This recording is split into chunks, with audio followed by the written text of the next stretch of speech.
So welcome back everyone to our 2020 Career Fair Week guest speaker series. What a week this has been. We have already had 3 amazing speakers talk to us about their personal experiences. Cameron Smith, CEO of Kodiak Cakes, Chris Christiansen, CEO of 15 different companies. He calls himself a parallel entrepreneur. And Michael Ray, Senior Vice President of MarketStar. And we are now to our finale guest speaker, Johnny Hanna. After this, we will be hosting our first ever Ensign College Career Fair, and we'll add additional information on the chat line for students, as if you run into any issues, you can join a Zoom link where we can give you some technical support so that you can join that. So we are really excited to end this Career Fair week with Johnny Hanna, CEO of Homey. And I met Johnny, what was it, maybe 2 years ago at a 1 Million Cups event. 1 Million Cups, for those of you that don't know, that's a platform where entrepreneurs can go and talk about their businesses to other city officials or those that are involved with small business development, and they can give feedback to those small businesses. And it was really neat to hear Johnny and hear what Homey real estate can do for individuals that are in the market, for buying a new home. But since then, we've really hit it off, and Johnny's been a great supporter of Ensign College. And so welcome, Johnny. We're excited to have you here, and we'll just go ahead and turn the time over to you. Great. Well, thank you. Hello, everybody. I am excited to be here. I love the time that I've been able to spend with Brother Johnson. And I don't know, is that what you go by? Do you go by Brother Johnson with this crew? I can go by Alex Johnson or Brother Johnson. That is a common title here at Ensign College. Yeah, I figured. Yeah, all of my professors, everybody, I called brother and sister. I graduated from Rick's College. I was there for 2 years, and then it became BYU Idaho when I was there.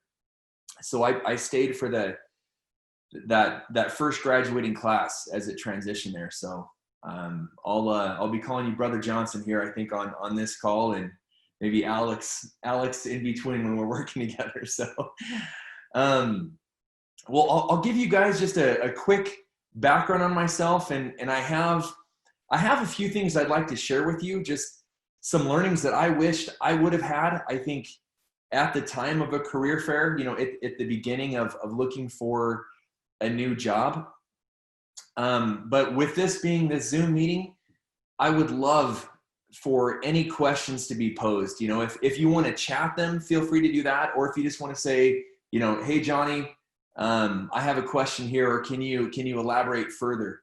So I'm happy to go down that path. So I'll go ahead and just share my screen really quick and give you just a brief overview of my family and my crew.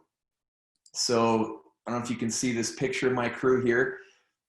We happen to be missing one child in this picture that just came 2 weeks ago. So I have 7 boys, 1 little girl, and 2 dogs that are now well behaved because we just took them to the trainer. So I'm super excited to have them more obedient. I was hoping to take the kids to the trainer, and I'm realizing there isn't that right now. We do have the shock collars. I've tried that myself, and it's really painful. So I'm not planning on using that on my kids, but this is my wife, Paige. She and I have actually, over the last couple of years, become mental fitness coaches. And we each have about 20 people that we support. Neither of us do it for money, but we've just been so passionate about the subject. And it's been amazing how much it's affected our marriage, how much it's affected my relationship with my kids, my relationship with my business partners, my coworkers. Like, every relationship of my life has changed because I've been able to get my mind more fit. And I'll be touching on a few of those things, but from a professional standpoint and how I've been able to support my family, I started a company called Entrada. In this picture, if you can see off to the bottom right, is Adobe. A lot of you guys have probably passed by Adobe on the highway. Entrada's just up on the hill, right above it. And we grew this company from 2003. I left in 2012, and I still have a co-founder there that's running it. Or 2015 is when I left, excuse me. And then in 2015, I started a company called Homie. A lot of you guys might know us from our billboards. But this is what I currently do. I'm the CEO, and that's my job title. And so just wanted to give that little background. And I'll be talking a little bit more about some of those experiences and going deep with you guys. But I wanted to touch on the career fair with what you're going through. I just thought about like this title that Brother Johnson gave me of overcoming and accepting adversity while remaining optimistic through each failure. I've taken a lot of time to really think about myself and try to put myself in your shoes. So I don't know, by raise of hands, or if you want to type yes, to see if this is you. I know when I was at a career fair, like when I think of career fairs, I get like anxiety. I feel nervous, and I remember feeling just a ton of stress and even scared. So I don't know if that's how you feel at all. I question myself, like, what am I capable of? Is anyone going to hire me? What am I worth? Am I going to get paid what I'm worth? I was more on the end of doubting myself than on the end of being like overconfident, like, do these guys even know how lucky they would be to hire me? That never crossed my mind. That wasn't me. That might be some of you guys where you're like, hey, I got this. I have these skills. I'll benefit anybody that hires me. So there may be a couple different views you guys have. Some of the questions I also had was like, is this profession really what I want to do the rest of my life? Can I change it if I don't like it? What if I don't even get a job offer? Then what? So when I was in your position, when I was in school, I felt like the only one that didn't have a clue, as all my other friends seemed set with where they were headed.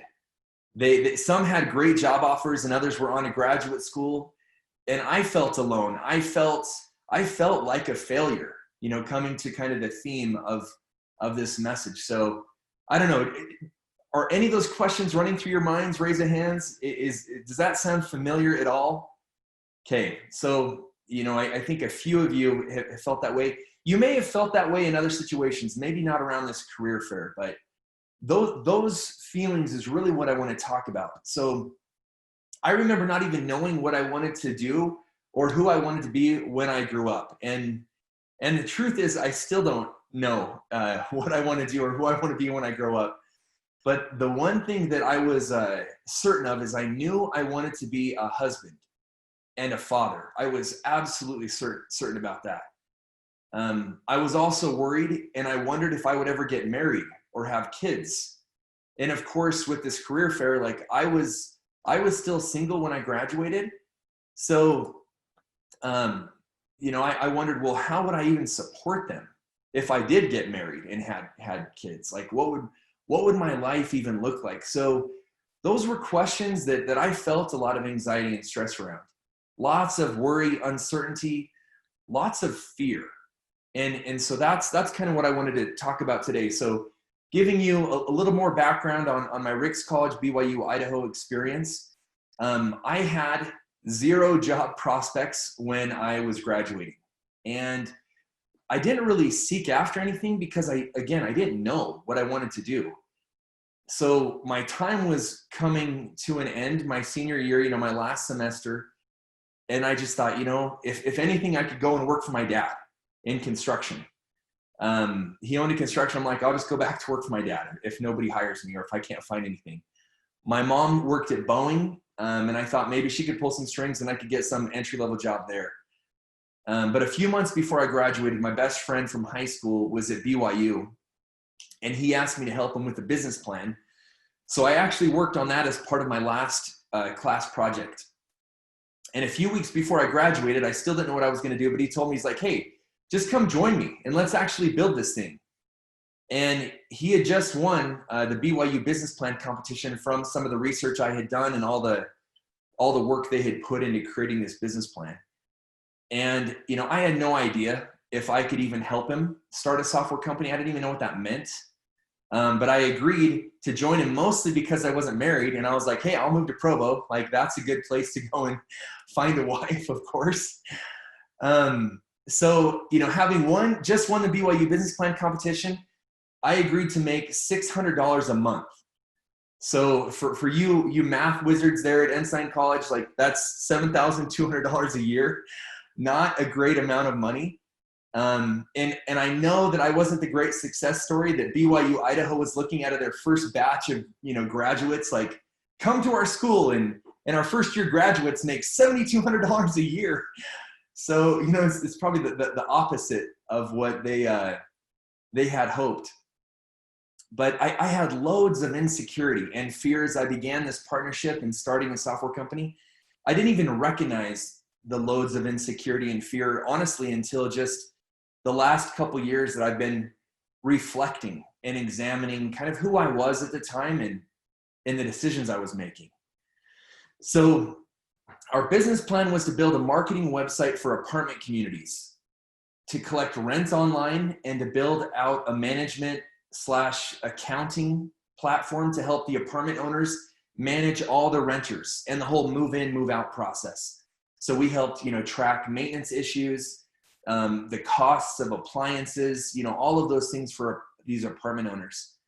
But to begin, we didn't have any software.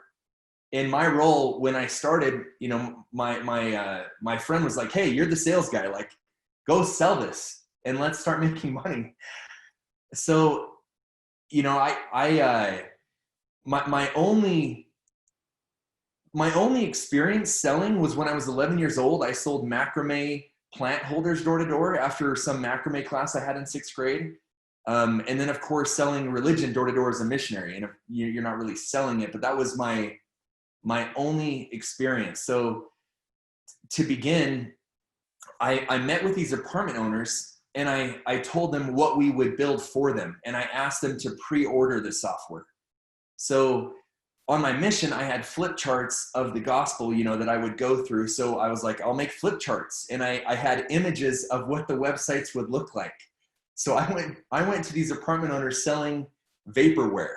You know, it was vapor. It didn't exist, but it was just what it would eventually be, you know, and sales did not pour in. Let me tell you, that was not the case. So here I was working nonstop, partly because my partners worked nonstop, not dating, not making any money.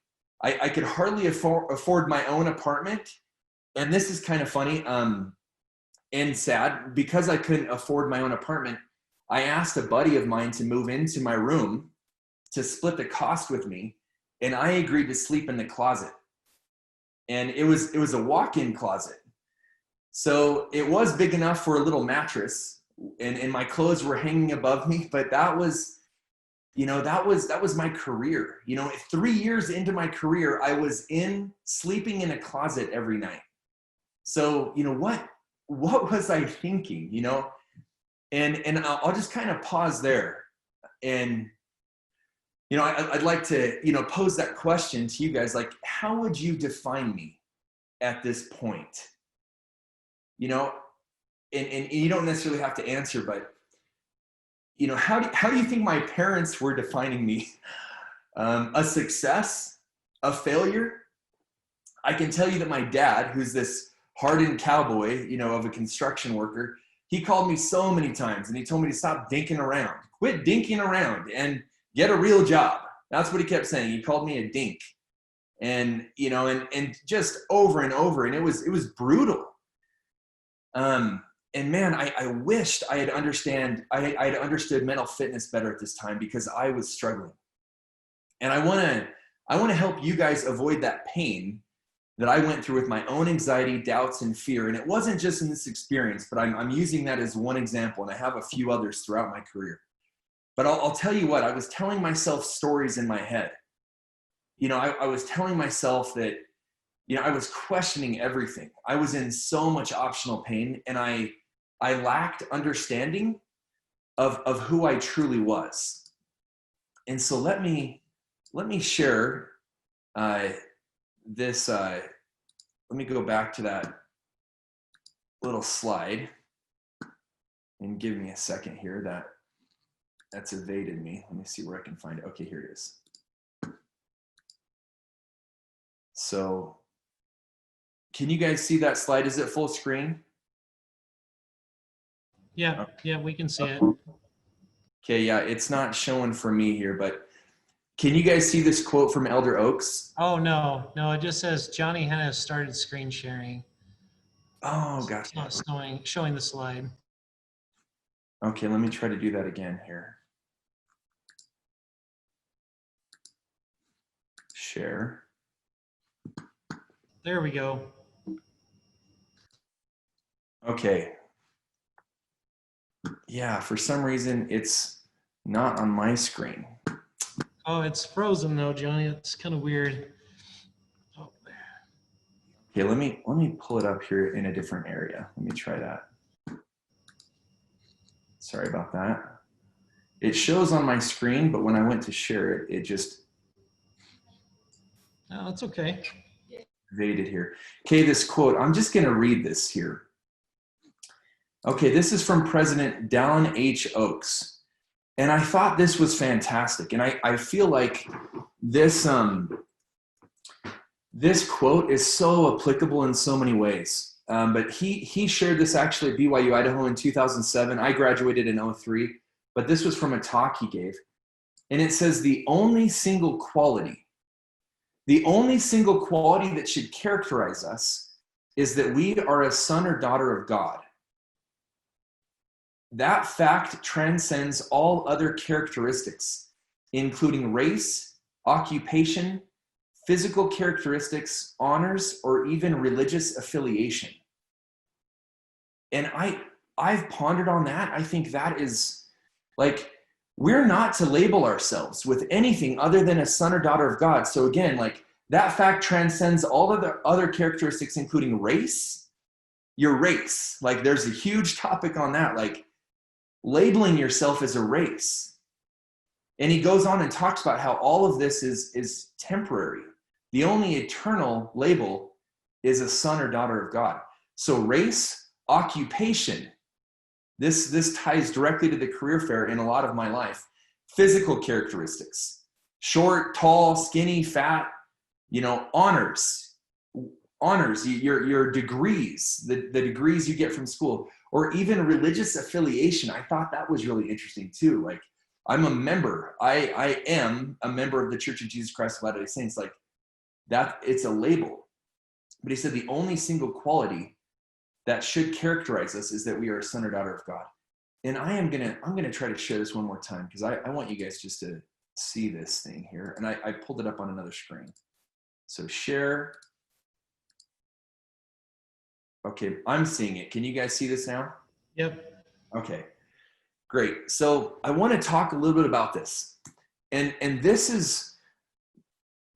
has helped me more than just about anything I can tell you. And again, going back, this ties to mental fitness, and I wished I understood this. So there's a path of peace. And to have peace, it's a path of truth. It's knowing you're a son or daughter of God. So you can see these labels on other sides. There's the less than label and the better than label. And I'm sure you guys can think of labels like, I was in the bishopric here and not too long ago, and we had our young women stand up and just tell us about their school year. And almost every young woman said, I'm a cheerleader, or I'm in band. And they just talked about that as their focus. And I could tell there was so much meaning around that, on who they were, that they tied themselves to that. And going back to high school, I was a basketball player. You take away basketball from me, and man, I don't know who I was. And so these labels, like, and you can see it today, like the comparison. Like, I only graduated from BYU Idaho. I didn't go to Yale.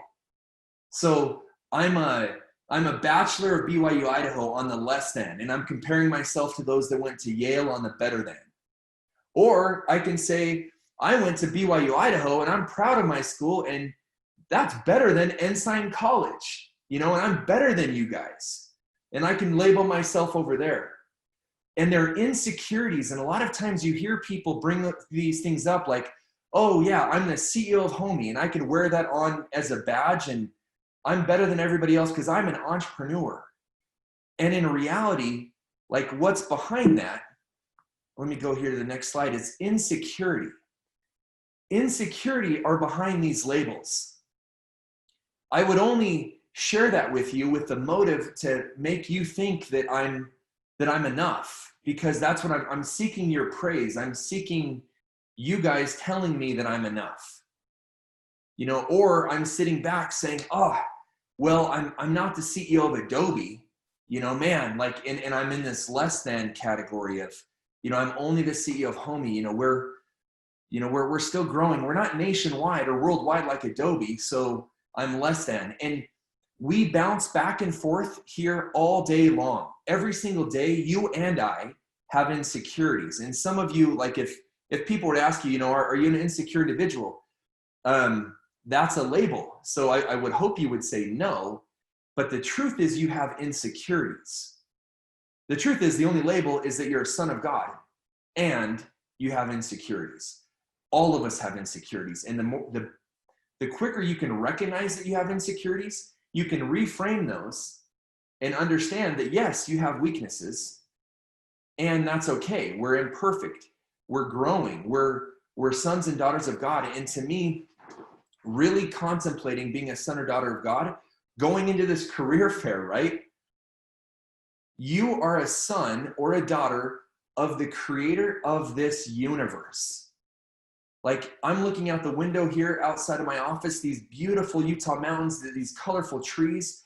Our Father created that. We have that potential to be creators. What are you talking about that you aren't good enough for a job, or somebody can't hire you, or you're not going to add value? Like, take those messages and throw those in the trash, because you are a creator.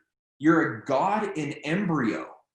You're a son or daughter of God. And we sing these songs from childhood of, I am a child of God, and yet we don't internalize it. And we let Satan come in. We let him pop in instead to tell us who we are and tell us, like, you're not enough. You're not a straight A student, or you're not going to get this job. And we start comparing ourselves to others.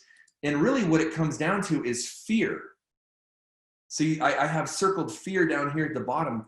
There's fear on each side. And this is where Satan wins, when he gets inside of our heads.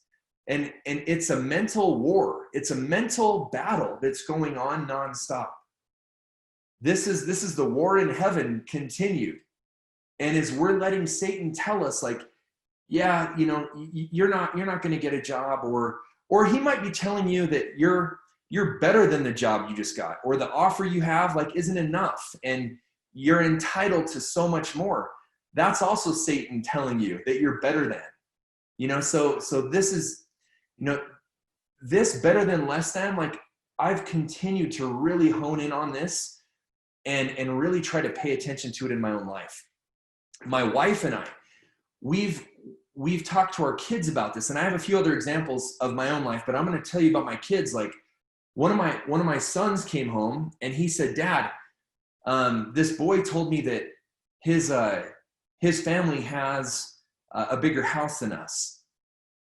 And I said, okay, well, what does that mean? And we have this better than less than chart on our wall. And he's like, well, I guess he's trying to tell me that he's better than, and I'm less than. I'm like, yeah, so what's the truth? And he says, well, he's a son of God. And what else? He's like, and I'm a son of God. That's the truth. So you can reframe all of this drama that's in our lives into truth by coming back to being a son or daughter of God. And another example, one of my 8-year-old boys, he took this teaching and he was at a playground and he was getting bullied. He had his baseball bat with him in a playground, and a bully tried to take his baseball bat from him.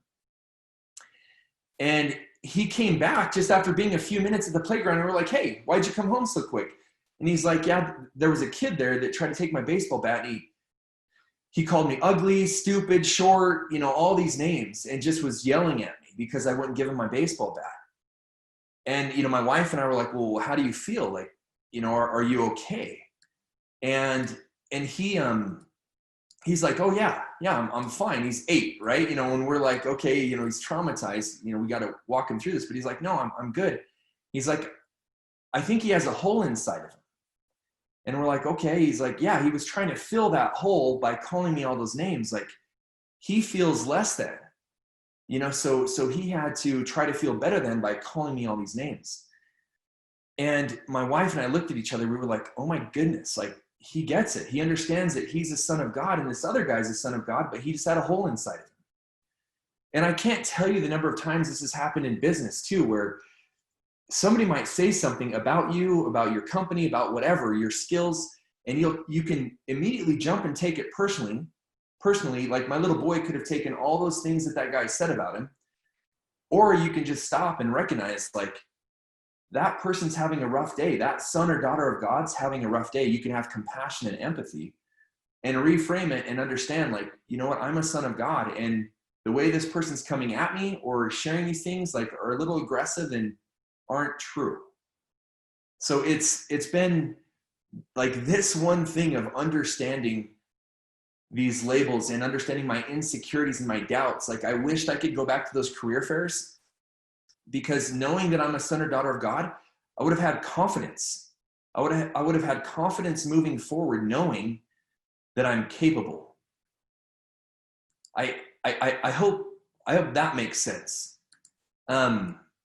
So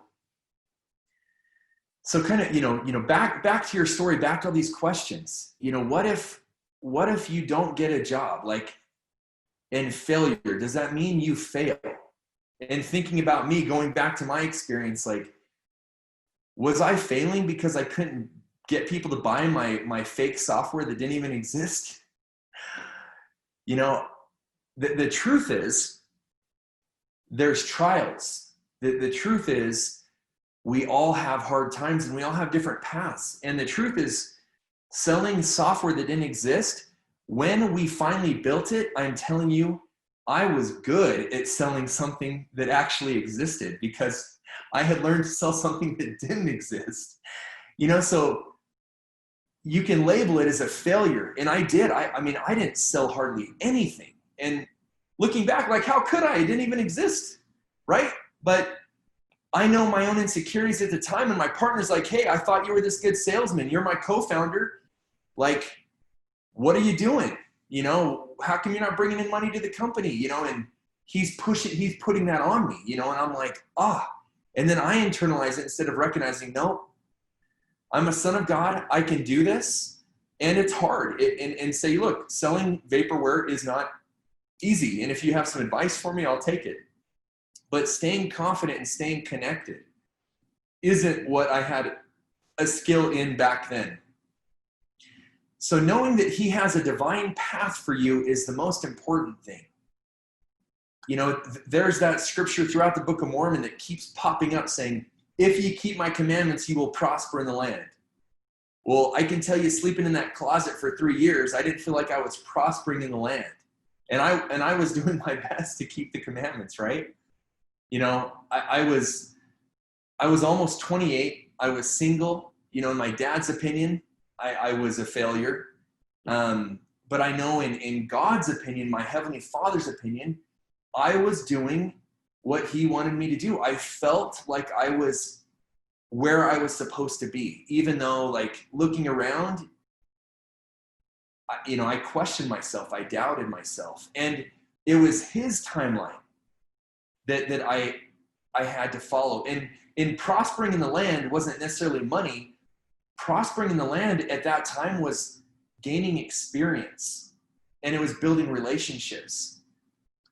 And, and man, how glad I am that I didn't get married or have kids. Like, that 3 years would have been just so challenging. Like, there's no way I could have afforded that. And thinking of his plan, maybe that was his plan all along. So, as I stuck with my company and I didn't give up because I failed or was a failure, things started to change and I ended up getting married and the company grew. The company grew to $100 million in annual recurring revenue, $1 billion valuation as a company. Like, rarely do companies achieve such a position like that. And we all were struggling those first few years and had no idea. And, like that was my path. And all of us have different paths. And I think of these different paths in the scriptures, and maybe you guys can have, have some other thoughts in the scriptures, but you guys know the story of Ammon, right? That's one of my favorite stories. He defends the king and the flocks and cuts off the arms of the enemies. But have you guys ever heard of the name Molokai? I don't even know if I'm pronouncing it right. Molokai. Has anybody heard of that name? Or Amma? Ammah. So let me tell you about Molokai and Amma. They were two of the sons of Mosiah. Aaron was Ammon's brother. So all of these guys went out preaching, right? And Ammon had his experience. He converted King, with the Spirit. The Spirit worked on King Lamoni. And I'm going to read this scripture here. It says, "And the voice of the Lord came to Ammon, saying, Thou shalt not go up to the land of Nephi, for behold, the king will seek thy life. But thou shalt go to the land of Madoni. For behold, thy brother Aaron, and also Molokai and Amma are in prison." Okay, so I'm like, I don't know who these guys are, but his brother and his brethren are in prison. So, and when Ammon did meet with them, he was exceedingly sorrowful because they were naked, and their skins were worn exceedingly because of being bound with strong cords. And they also had suffered hunger, thirst, and all kinds of afflictions. Nevertheless, they were patient in all their sufferings. So I think of my mission, and I had shame on my mission. I'm like, I'm not baptizing like Ammon, and that's what I thought I was supposed to be doing. But I was more like Molokai. I wasn't naked, but I was thirsty. I was thirsty for conversions. I was thirsty to see people change and come into Christ. But I felt all kinds of afflictions. And so if you think of the story of Ammon versus the story of Aaron, Molokai, and Amma, like, who was the success and who were the failures? Like, we do this comparison, and comparison is the thief of joy. Comparison and better than, comparison and less than. It's that little chart I was just showing you guys. Who was successful? Like, and to me, this is where, like, this world, we define success and failure. And I don't even know if success and failure really truly exist. But I'm going to read verse 30 here. It says, "And as it happened," talking about Aaron, Molokai, and Amma, "as it happened, it was their lot to have fallen into the hands of a more hardened and more stiff-necked people." It was their lot. It was God's divine plan for those three. It was God's divine plan for me to suffer for 3 years, starting that company, questioning what was going on. I mean, they suffered in patience. I didn't necessarily have to suffer in doubt. Had I known that I was a son of God and in praying and feeling like I was doing his will, I could have trusted in his timeline. And so each one of you guys, each one of you have different timelines. I hope that makes sense. And I think of Nephi or Joseph Smith. Like, what about those guys? Nephi, success or failure? And again, going back to kind of the theme of what we're talking about, overcoming and accepting adversity while remaining optimistic through each failure. Nephi, Joseph Smith. So Nephi, when he went to get the plates, he was commanded to get the plates. And if it's a command from God, like, and God tells me to do something and then it doesn't work out, I'm like, okay, I guess that didn't work. But Nephi stuck to it. The first time he was chased out of there. The second time they gave up all their money and inheritance. And then he was beat by his brothers. And he went back a third time. Like, that is crazy. Like, I'm a layman in Lemuel. I am not a Nephi. Like, that's how I've seen my life in that story more and more these last couple years. He, on that third time, he had to go cut off some guy's head, go change his voice, dress in his clothes. It was like Mission Impossible. And in Joseph Smith, thinking of Joseph Smith, like his struggles and all the people that doubted him, he lost the manuscript and he said, all is lost. He thought he was doomed after losing the manuscript to Martin Harris. But then beyond that, after he became stronger and wiser and grew in the gospel and established a church and had more followers, he started a bank. You guys know what happened with that bank and everybody's money in that bank? Whew, he lost it. The bank folded and all the members lost their money. And he was the prophet of God losing their money. Was he a failure? Like, these are things that, like, these stories are so good for us to recognize and internalize and recognize, like, Joseph Smith was not a failure. That was his life's path. Those were learning experiences for him and for the members that lost their money. They had more trials and probably doubt overcoming their doubts of him as a prophet losing their money. The Zion's camp, that whole ordeal. People, they thought they were going to go and be an army and battle everybody and establish Zion. It was just, all of these are mental situations. I just want to tell you, I'm so grateful for my path. I've still doubted being a son of God throughout my journey. When I left Entrada in 2015, God told me to leave the company. I felt this pressure to leave. We were at the peak of our business. I felt like I was on cruise control. I was making plenty of money. And then God said, you're done. And I tried to ignore it and I couldn't. And I told my partners I was quitting 2 days after I felt that prompting. And they're like, quitting? Where are you going? What are you doing? What are you thinking? And I'm like, I have no idea. I have no idea what I'm doing. And I have no idea where I'm going, but I knew I needed to quit. So then I went back into my career fair where you guys are, and I doubted myself all over again. Like, this was the only job I had out of school. And I'm like, I don't even know what I want to do, who I want to be. And it was a private company, so I couldn't just sell my shares in the public market. And there were a lot of difficulties to selling my equity of my company. So I was back to starting over again. And we didn't have a lot of money, and I had like 5 kids at the time. And so I did a career fair. I met with a bunch of people, seeing like what jobs can I do. I got offers, and the offers I got, I'm like, they were pretty good offers, but I still thought, man, what if I get in and I'm not worth what they're paying me?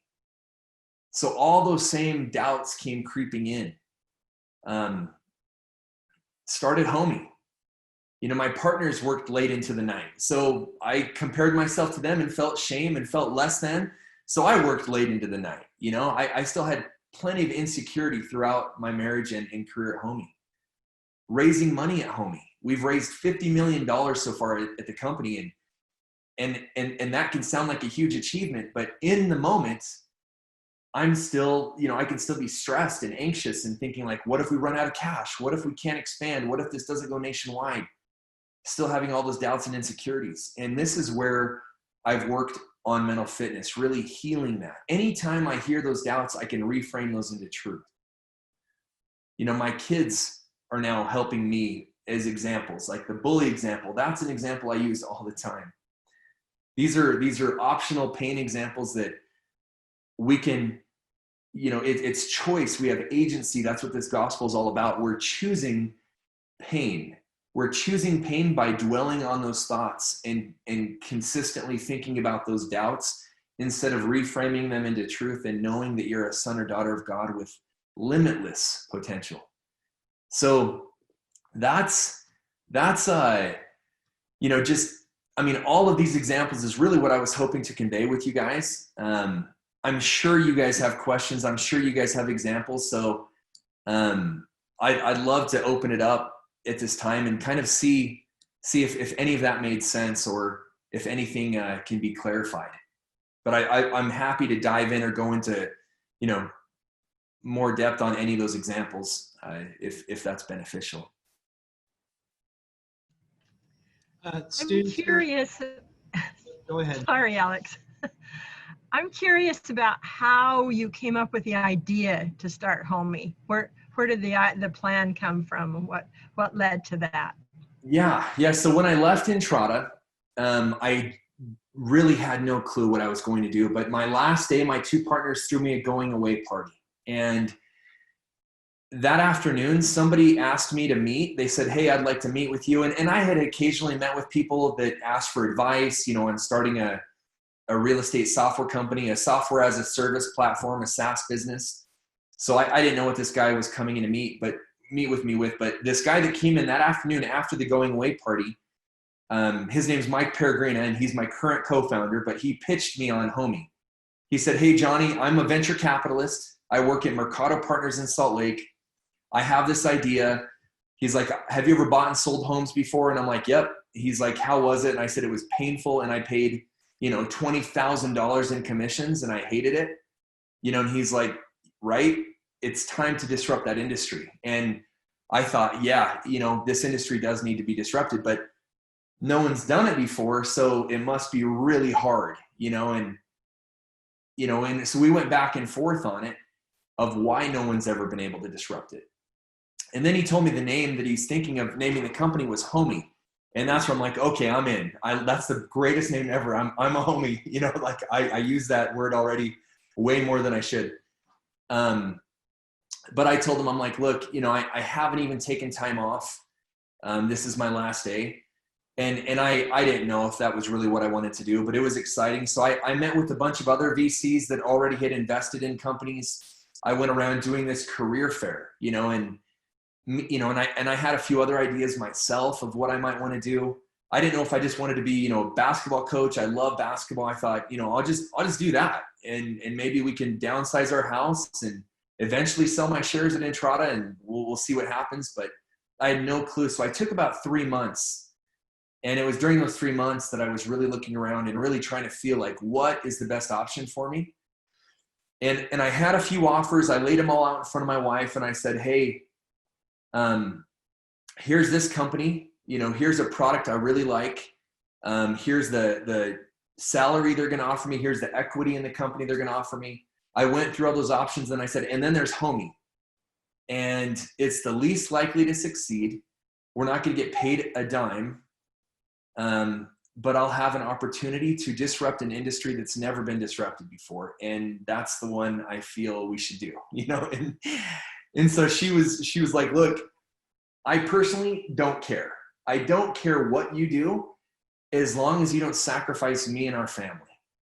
As long as you're home every night by 6 p.m., if you will make that commitment, do whatever you want and we'll figure things out. And I told her I felt really strong about Homey and ended up doing that and starting that company a few months after I left Entrada.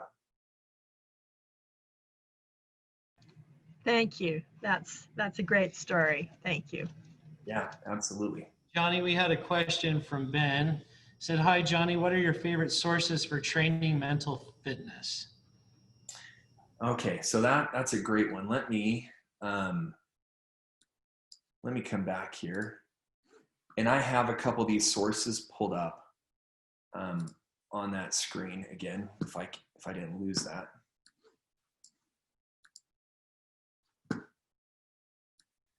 So yeah, I'll as I pull this up, I'll just tell you because it did close again. So connectionsclassroom.com is a website that has over 100 free podcasts. This lady, Jody Hildebrandt, she's a member of the church and she studied therapy for about 25 years. She was at the Cirque Lodge as an addiction and recovery specialist. And she also did family practice, individual therapy. And what she came to find out was that what she had learned, a lot of what she had learned were the philosophies of men. And she learned that a lot of what she'd been teaching people with addictions to work. I had addictions to work. All of our addictions that we have, she she had taught a lot of people like how to cope with addiction. And what it was conflicting with everything she had learned in the gospel of healing. And so as she studied the gospel more, she started incorporating gospel truths, knowing that Christ is the healer. He is the healer. And Christ is also the counselor. And one thing she taught me was the two great commandments of loving God and loving thy neighbor. And she helped me understand that I've been leaving off the last two words of those two great commandments, as thyself. I just hadn't heard it. I hadn't internalized that. And so focusing on your own mental fitness is that as thyself portion of those two great commandments. You cannot love your neighbor if you do not love yourself. And what I had experienced and what I had been taught or understood was, I'm depressed, I'm anxious, I'm stressed. I'm just going to go serve somebody else. Just go serve others. That's loving the neighbor. And while service is beneficial, like I went to help others before helping myself. And if you think of the airplane analogy, like you need to have oxygen on you before you can help others. And so the more I focused on me in terms of clearing my own head from my own distortions, my own doubts, insecurities, fears, getting those, reframing those into truth that I'm a son or daughter of God, I've been able to help my wife. I've been able to help my kids, my partners, all of my coworkers. I've had so much more empathy for others. So to me, it's more of a gospel understanding of therapy versus, hey, you are depressed. Again, the definition, like President Oaks said, don't give yourself any other label but being a son or daughter of God. And so you are depressed is a label. You know, you may have depression, but you are not depressed. Like traditional therapy will say, here's a pill, like to numb your emotions and just to pull you down. And this is how you cope. You just deal with it. But the truth is, Christ is our Savior. The atonement is real, and you can heal. And that has made all the difference. And it's given me hope in terms of the topic today too, Brother Johnson.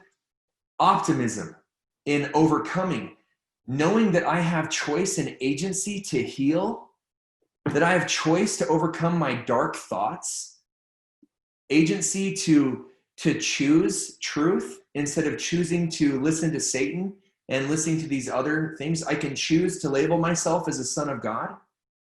Like it's been fascinating, and especially with this COVID situation and this economy and the elections and all of the drama that's out there, looking at it from a gospel standpoint, a mental fitness gospel standpoint, like the scriptures, they tell us how to choose truth in so many instances. And I feel like I'm reading them for the first time because of this look and working on my mental fitness. I'm not, I'm doing mental push-ups, I'm doing mental sit-ups. We focus so much on physical health and not on mental health.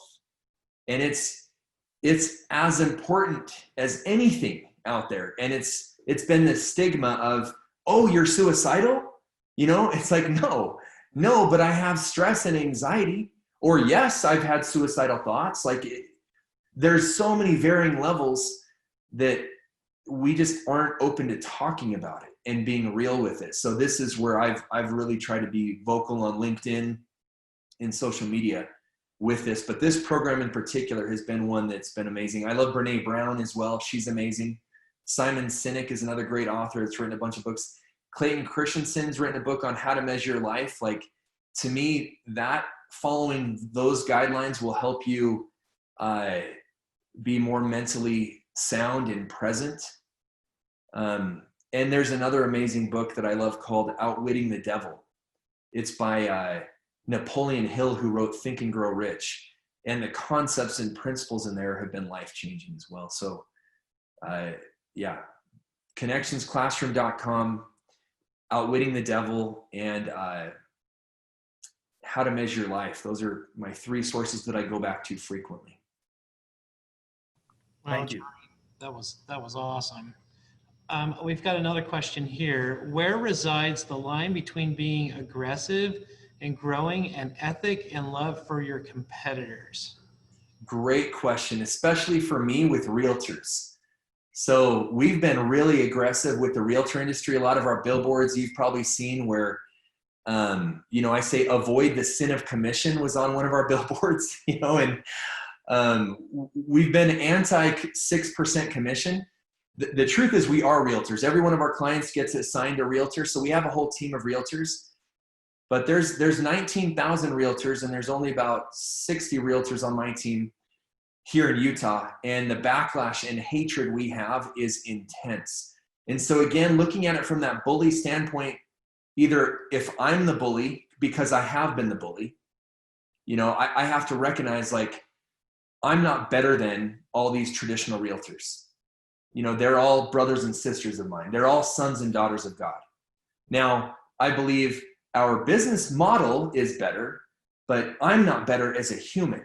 I'm not better as an individual. And I think that's the difference. Like you can be really aggressive with your business saying, guys, I will save you on average $10,000 per transaction if you buy or sell a home with me versus you going with a traditional agent.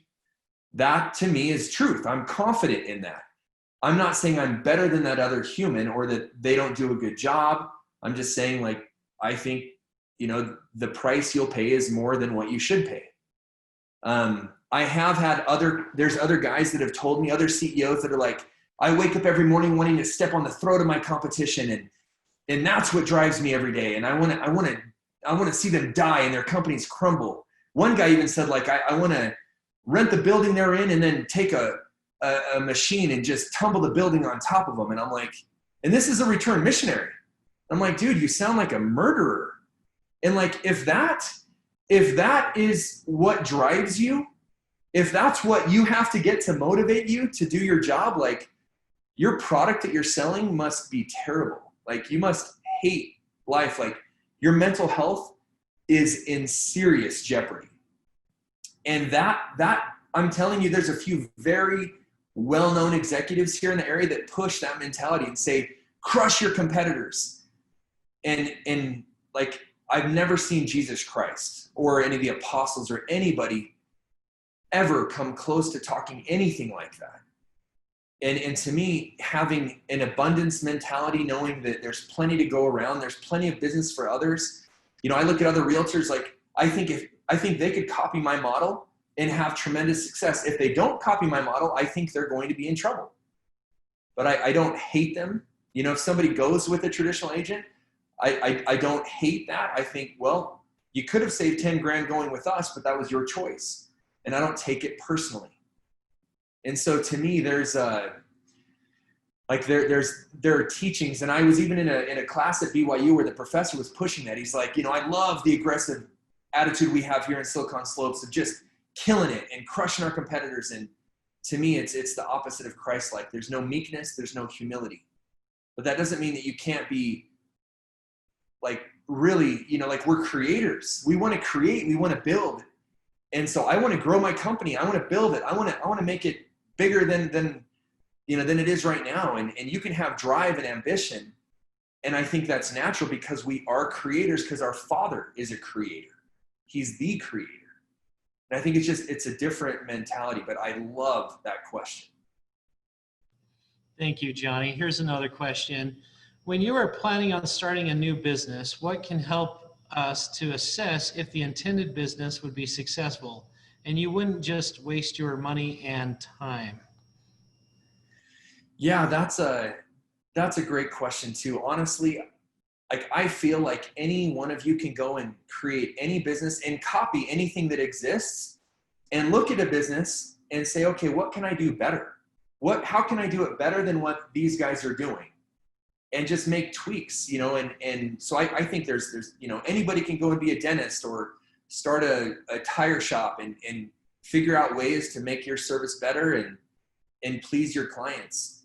That being said, if you're trying to really be innovative and do something that's never been done before, you're going to want to get a lot of feedback. And so with Homie, we had a pretty, like, we're not just realtors, we're a mortgage company, we have loan officers, we're an insurance company, we're a title company. So we're like a one-stop shop, and nobody's ever created a one-stop shop. Our goal is also to kind of be a home ownership as a service platform where you can order all your air filters from us and pay a monthly fee. You know, we'll do your pest control, your security system, you know, appliances, furniture, all these things that you need when you buy a home. We're building a marketplace to do that. So our vision is very big and broad. And we went and pitched that to all these VCs, and most of them said, no, it'll never work. And so we asked why. And the feedback was gold. It was golden, and they told us why. So we kept taking that advice, every no we got, and shifted our plan and our model to where we stopped getting no's.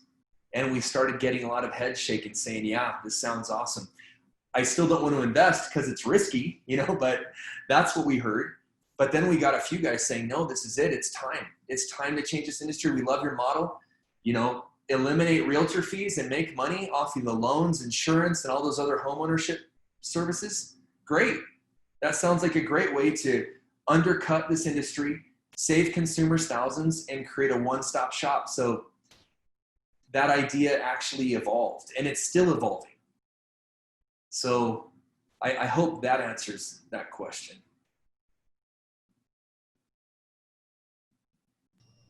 The next one is, how did you learn to embrace risk-taking? You know, I don't think that I've ever learned to embrace risk-taking. I think everything, like entrepreneurs, I think are typically labeled as risk takers, but you know, that idea of homing was pitched to me the day I left Entrada, and then I didn't join until 3 months later because I researched it like crazy. You know, why didn't Zillow do this? Or why won't they do it in the future? Like, Zillow's an awesome website. You can go and find homes without realtors. Zillow, once you find a home, then they make money by selling your lead to a realtor. So their whole business model is built on high price commissions from traditional agents. So I'm like, okay, there's something here. You know, and as I continue to research it and ask why, like, other companies have raised money and they failed. You know, they did not succeed. And so, like, I don't feel like it was a risk. I felt like we had a really solid plan. I built a really solid team, and I know I'm a son of God. And if I'm a son of the Creator, can I not build a business and make money building a business? Am I capable? You know, absolutely. And so it's not a risk when you look at it that way. And when you put in, you know, some time and effort to do research.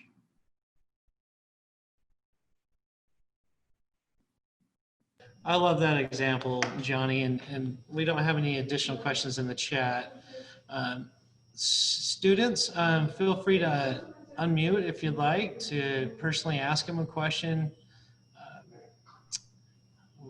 via through the video here. Oh yeah, and another question came here through from Eddie. Should I read that one? Yeah, go ahead. You know, going back in time to the moment you just graduated from BYU, Idaho, what would be the very first 3 things you would do to find a job? Man, like, putting myself in that situation, I said I could work for my dad, work for my mom who worked at Boeing, maybe could get me a gig or partner with my friend in starting something new. But yeah, I think exploring, you know, getting to know all the people at all these different jobs, like really understanding what the job does ahead of just applying, because it's so hard to know what you're getting into. I think the more research you can do there, the better too. So I think that answer applies to that question. I don't know if there aren't 3 things in order, but just really researching. And you could easily ask to talk to somebody else in that position at that company and say, yeah, you know, I'd love to talk to somebody who works at your business right now and see how they like their job and what their day-to-day looks like. And is that something I want to do? Or maybe, you know, I really want to understand if I'm capable of that, or if that fits my strengths, or if it's an area you want to grow in, like asking too, like, hey, there's a few areas, like I'm not strong in finance, but I want to be. Could I learn finance, you know, in some of these things coming to you guys? Would you train me? So just, I think getting curious is one of the best answers I can give you. Just getting curious, asking questions. I have a question too. So you mentioned that when you started Homey, your wife said that she would be okay with it if you were home every day by 6. Were you able to do that, or how did you find that balance to, okay, now I'm going to stop working on this business I just created and growing to spend time with my family? Awesome question. And this is my favorite. This is my favorite question, actually. There's never ending work to be done. Always. 12 years into Entrada, limitless amounts of work, and things that were exciting too, that I'm like, oh, I want to get after this. I want to do this.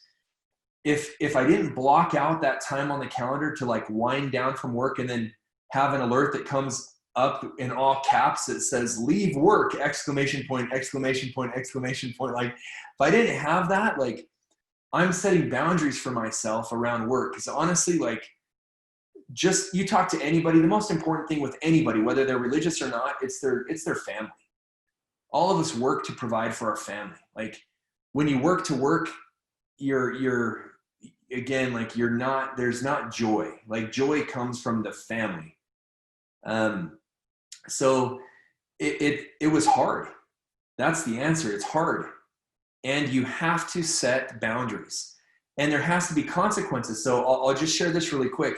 And I posted this on LinkedIn the other day. But my wife, I kept coming home at like 6:15, 6:20. And when I was home at 6:10, I thought I was the best husband ever. I'm like, hey, I was only 10 minutes late tonight. But my wife was like, would you be late to an investor meeting, a client meeting, a company meeting? And I'm like, no, I'm always on time. Then, and she's like, well, who are we not as important as those people? And that's a hard question to answer, right? So, I'm like, no, of course you are. And she's just like, look, we're going to go on and eat without you. The kids are hungry at 6 o'clock. Like they're waiting for you to get home to eat. And you're being selfish. So if you want to choose to be part of this family and hear the conversations at school, you can be. And to me, that's the most love that I've ever felt from her. That's the most loving you can be. There's enabling. You can enable, which she was enabling my whole career, practically. She enabled me, and she was like, oh, when are you going to be home? Like, she would call me every day. Well, when are you going to be home today? Because she knew, like, my commitment of 6 o'clock was BS. Like, I wasn't, I wasn't keeping that commitment. It was dishonest. So the other day, like with our 8th baby, she's like, what are you going to do with me having this baby? Like, I'm going to need more help. And I said, I'm going to be done at 5 o'clock every night. Well, a couple of weeks ago, I wasn't home. Like, I mean, I'm here in my home office, but I didn't quit and go help out. And I showed up about 45 minutes late, and I made some lame excuse. And she just said, you lied. You lied to me. She held me accountable. Again, the most loving thing that she can do. And it was painful. And I agreed. I lied to you. And this is part of our mental health training, is to stop enabling people, to hold people accountable and to set boundaries and to hold those boundaries. And so I have been on time, even early since then, and on occasion, like, I knew I had a project that was going late, and I called her. I said, hey, I can be done at 5. I'll quit, but it would be great if I could work another 30 minutes. Do you need me right this second, to be home? And she's like, no, that's fine. We're good. We can wait till 5:30. So there's seasonality to work. Sometimes there's projects you just have to finish. But the most important thing to me is my wife and kids and my own integrity. I was being dishonest. I was lying. And so really, like, her holding me accountable and then me holding me accountable to my own commitments has made all the difference for my own mental health. I feel so much more healthy being 100% honest in my dealings with myself, with my fellow men. Temple recommend question. Like, I'm actually being honest. I'm not exaggerating. I'm not, I'm not puffing my storytelling. I try to be very clear. When somebody apologizes to me, I try not to enable them and say, oh, no, don't worry about it. It's okay. I say, thank you. There's some just really amazing lessons that I've learned that all tie to this, but great question with family. Johnny, I want to thank you so much for meeting with us. And we do have additional questions, but I want to make sure that we respect your time as well. Wow, so much to take from this, Johnny. And I really enjoy hearing all of your experiences and especially your focus on mental awareness. That is such a big part. And it's refreshing to hear how we are all sons and daughters of our Heavenly Father. And I appreciate all your comments. Any final thoughts or words, Johnny, for our students before we adjourn? Just keep going. Know that God has a path for you. He has a different timeline. Have confidence knowing that he loves you. You are his son and daughter. Like, that's the truth. And to me, the more you can remind yourself of that, the less pain you'll be in, the more joy you'll have, the more patience you'll have. And knowing the stories of all of these others that have gone before us, the pioneers, I share Joseph Smith, Ammon's brother and his companions, and Nephi. Like, we have so many amazing examples that we can bring up to help us get us on that path of truth. So thank you. Thanks for having me. Thanks for all the great questions too. And I wish you luck in the career fair and hope that everything goes well here the rest of the day for you guys. And feel free to reach out to me on LinkedIn too. Connect with me and let's for sure stay in touch. Sounds good, Johnny. Thank you so much for your time. Thanks everyone for joining us this career fair week. And we'll see you all at the career fair. Thanks again, Johnny. Yep. Thank you guys.